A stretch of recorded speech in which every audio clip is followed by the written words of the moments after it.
You're watching 11 Alive Morning News. 11 minutes of nonstop news starts now. Starting off your 11 minutes of nonstop news right now, we are staying on top of a GBI investigation out of Gwinnett County that ended in a deadly shootout following a traffic stop and a chase with the suspect wanted out of Hall County. A busy investigation overnight. 11 Alive's Ariana Maniz is there now. Ariana, how did it all start? Good morning, Cheryl and Aisha. I'm live in Peachtree Corners. Jimmy Carter Boulevard is back open this morning. It was closed for more than 10 hours as the GBI investigated that shootout between police and the suspect. Now, this is video of exchange of gunfire between the suspect and police. This video captured by a witness. This all happening around 6:30 p.m. last night. Police say they were initially attempting to pull over that suspect after they saw the suspect at a Waffle House. The suspect refused to obey verbal commands from police and then led the officer on a short pursuit. The suspect fired multiple shots at officers. The officer then ran the suspect's Jeep and jumped out of their car and started firing at the suspect. That's according to police. The suspect was shot at least twice. Police, they did try to render aid to the suspect, but the suspect died at the scene. Now, we still don't know the suspect's identity, but we are learning that the suspect was wanted out of Hall County for armed robbery and possession of a firearm by a felon. The GBI is still conducting this investigation, although the scene is now clear this morning. Reporting live from Peachtree Corners, I'm Ariana Maniz for 11 Alive. Back to you. Ariana, thank you. 6:49 now. Right now, Atlanta police are investigating a deadly shooting that happened late last night. Police responded in downtown Atlanta on Cooper Street. It's close to the Mechanicsville neighborhood. They were investigating for hours until about after 3 o'clock this morning. We've reached out to Atlanta police for more details. We'll let you know as soon as we hear back. With just weeks left in the school year, Cobb County leaders are now setting their sights on safety at Six Flags. This comes after a shooting right outside the park over opening weekend last month. Mapleton's mayor says a focus on building up the area around the park is important. It's a food desert. It's also a health access desert. It's a banking desert.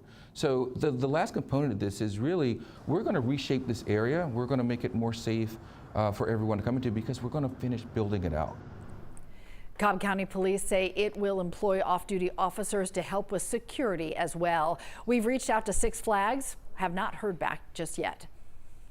And that was a look at your top headlines. Another top headline is going to be how long the rain will be with us, Chesley. Well, it'll be off and on as we head through the day today. I think we'll catch a break through early afternoon, then more will pop up later on. This is a little bit more widespread than what we're going to experience this afternoon. I think it'll be more isolated this afternoon. So we have scattered showers out there this morning. The heaviest rain mainly up to the north, our northernmost counties. This is headed toward Rabun County and eventually will be out into South Carolina. Over in Atlanta right now, the rain is on the light side. You'll be dealing with that wet weather at least for another hour or so, and then we'll catch a brief break, and then expecting more of those scattered or isolated showers to begin to move in later on this afternoon. Temperature-wise, we're in the 60s for the most part. Got 58 up here in Clayton. Near 70 degrees in a lot of spots like Peachtree City or 69 degrees also in Duluth and over toward Gainesville. 68 degrees right now in the city of Atlanta. Your weather forecast calls for short sleeves. You can rock them this afternoon. Temperatures will be warm enough to do that, but I take the grain gear as well because we'll have those scattered showers around. A little westerly breeze at about 10 miles per hour or less for today. Tracking another front. It's back off to the north and west of us. You can see now some severe weather over parts of northern Alabama.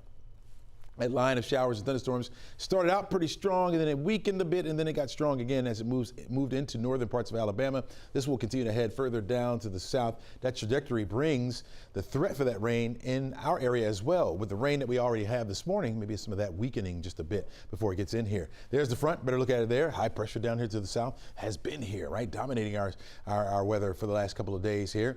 Got that westerly flow coming in again on the light side, but that front will make its way eventually on through here and will start to cool us down as well once it makes it through the area. This afternoon, I think it will be on the warm side once again with temperatures into the 80s, right around 85 degrees, 84, 85 for a high. That front continues to slide further down to the south, but I think temperatures will get up to near 80 for a high on Saturday. Finally makes it through and then it cools us down. So highs on Sunday will only be in the 60s. Of course, we'll have some clouds and rain. Have something to say about that as well, but we'll stay right there as we head into Monday as well with the sunshine returning to the area. You notice this dark green shade that's over us. In fact, all of North Georgia, that's a level 1 threat or a marginal risk for severe weather. What does that mean for us? Well, some brief heavy rain, of course, associated with a few of those thunderstorms. You may get some gusty winds associated with it and maybe a hailstone or two. That will be our major threat for any of those isolated showers that pop up once we get to the afternoon. Notice to stop the forecast track model here by noon. And we'll see partly sunny skies briefly before more of those clouds build back in and then those isolated showers. Now, not everyone gets wet from this. It's only a 30 to 40% chance. Some of us will remain dry for this afternoon. Certainly will stay dry for Saturday with a mix of sun and clouds in the area. And then by Sunday, that's when that rain will return. Isolated showers in the morning. By the afternoon, more widespread rain with a few moderate pockets here and there. Good news is that we dry out next week. Temperatures will start off on the cool side, only 68 on Monday, and then we'll warm it up a little bit as we head into the work week. Tuesday, Wednesday, Thursday, temperatures back into the 70s. Crash? All right, Chesney, appreciate that. Yeah, you know, with this water that's kind of coming down on the roads, I'm proud of y'all, really. There's I-85, just volume. Not everybody's getting soaked, so that's the good news. But you definitely have a crowded house, 316 in spots down towards the perimeter, but we'll take that. 75 and 400, the big three. Well, you know, we'll give you guys condition green, but of course, 85 gets about 18 minutes from 316 to the junction. That is not the end of the world right there. Keeping an eye on the West Expressway out towards Winston. Look at that, a very heavy flow of traffic there. Looks like we might have something I-20 eastbound before Highway 5, Bill Arp Road. Things are definitely starting to get a little crowded. Remember, you always have Highway 78 as your alternate. Aisha? Crash, thank you. This week, Grady Health System announced it would build an emergency care center and facility in South Fulton County, a community that has not had easy access to emergency services since Wellstar closed the Atlanta Medical Centers, and now the people in that community are sharing just how important this is. It's stressful because now you're trying to figure out the economics of it. Do I have money to take my kids here? Do I need to Uber? You know, now it's a financial dynamic and it's hurting our community. County leaders held a town hall Thursday addressing health disparities. A Fulton County report shows life expectancy is 5 years lower on the south side of the county versus the north side. But when it's an emergency care need, when you're having a heart attack or a stroke, you don't want to have to drive 40 or 50 miles in order to get the care. That may be the difference in someone being able to save your life or not. Grady says the new center will be complete within the next 2 years in Union City. This morning, the American Society of Healthcare Pharmacists say the nationwide prescription drug shortage is worse than ever. Now they're calling on the government to do more. New data shows more than 300 drugs are being impacted by the shortage. We talked to a local pharmacist who says he's never seen anything like this. Products themselves or some of the ingredients that go into the manufacturing products come from overseas, so I guess that's part of the problem. But I've never seen it like this before. Dr. Katz says in the meantime, they are working with doctors to find alternative medications whenever they can. Happening today, a big announcement planned at Benjamin Mays High School. We're learning Kevin E. James, the president at Morris Brown College, will be at Benjamin E. Mays High School. Dr. James will speak to the graduating seniors later this morning during the school's Spirit Day celebration. And that's when this big surprise announcement is going to happen. We'll let you know what it is as soon as we can. Right now, there is a petition to try to get a former Braves outfielder his pension after he missed the mark by just 1 day. Gary Cooper played for the team for 42 days in 1980. The threshold to get an MLB pension is 43 days. And get this, on his 43rd day, the game was canceled because of rain. Cooper's next game was in the minor leagues. As of this morning, the petition has 7,300 signatures. It asks the Braves to give Cooper a one-day contract on the coaching staff so he can make that 43-day requirement.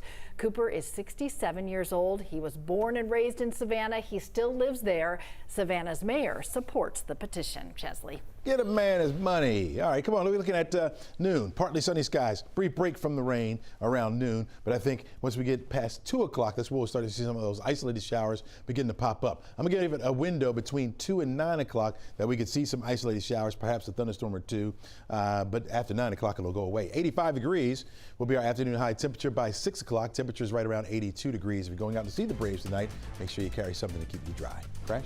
All right, my friend, I'm not sure why people like to point cameras at nothing, but if you look far left of your screen, there is a wreck out there on I-20. We're talking about Winston on I-20 eastbound, right past Post Road. Looks like it's blocking up a right lane. So my friends in Villa Rica and Winston use Highway 78 as an alternate. I'll update you at 7:26. It's a party at Pullman Yards this weekend. Sweetwater 420 Fest officially kicks off tomorrow. All general admission tickets sold out as of this morning, but there are VIP tickets available. And tomorrow's Earth Day. Come out and join us at the Earth Day Electronic Recycle event at Lenox Square. Stop by, drop off your old TVs, computers, other electronics.